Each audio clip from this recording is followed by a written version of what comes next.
2 ते 3 दिवस मऊ लुसलुशीत तांदळाच्या पिठाची भाकरी कशी बनवायची उकड काढून ते पाहणार. तर 2 वाटी तांदळाचे पीठ घेतले. त्यासाठी 3 वाटी गरम पाणी करायला ठेवलेले आहे. त्यामध्ये मीठ टाकायचे आहे चवीनुसार. 1 लहान चमचा तेल.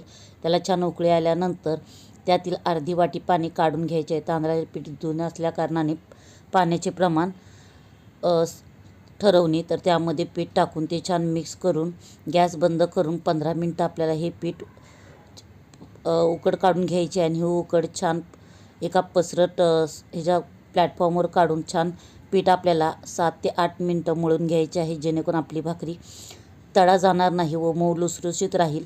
तर अशा प्रकारे थोड्याशा कोरड्या पिठावर भाकरी लाटून आपल्याला हाय टू मीडियम आचेवर भाकरी भाजून घ्यायची. तर पाहू शकता टम्म अशी भाकरी फुगलेली आहे. तर ह्याची सविस्तर रेसिपी आपल्या चॅनलवर आधीच अपलोड झाली आहे. त्याची लिंक मी डिस्क्रिप्शन बॉक्समध्ये तेव्हा नक्की चेक करा. पुन्हा भेटूया एका नवीन रेसिपीसोबत. तोपर्यंत